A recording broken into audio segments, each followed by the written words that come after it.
অভ্যুত্থানে আহতদের দেখতে গিয়ে পঙ্গু হাসপাতালে তোপের মুখে স্বাস্থ্য উপদেষ্টা। দুপুর থেকে আগারগাঁও সড়ক অবরোধ, সমন্বয়কদের আহ্বানে ও সরেনি বিক্ষুব্ধরা। হাসনাত ভাইয়ের কাছে আমি অনুরোধ জানাচ্ছি, আপনি একটু উপদেষ্টা প্যানেলের সাথে যোগাযোগ করেন, একটু ওনাদেরকে আনেন, এখানে সবকিছু সমাধান করে দিয়ে গেলে সবচেয়ে বেশি ভালো হবে। ধ্বংসাত্মক মানসিকতার কারণে ঝুঁকিতে সভ্যতা। কপ সম্মেলনে প্রধান উপদেষ্টা। জলবায়ু ইস্যুতে ট্রাম্পের অবস্থান বুঝতে 2-3 মাস অপেক্ষার পরামর্শ। দ্রুত সংখ্যার মধ্যে যাচ্ছি না, আমরা আগে দেখি।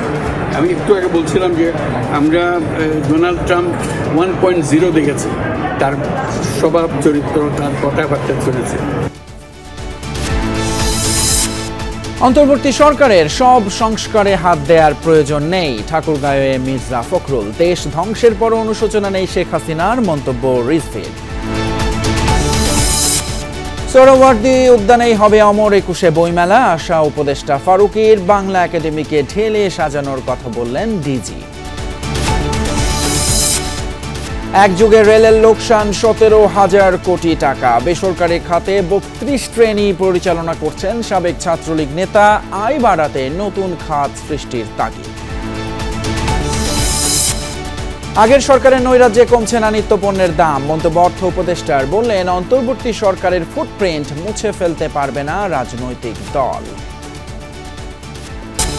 দুর্নীতির বিষয়ে বিটিভির সাবেক জিএম মাহফুজাকে দুদকে জিজ্ঞাসাবাদ। 21 কোটি টাকা আত্মসাতের প্রশ্নে চটলেন সাংবাদিকদের উপর।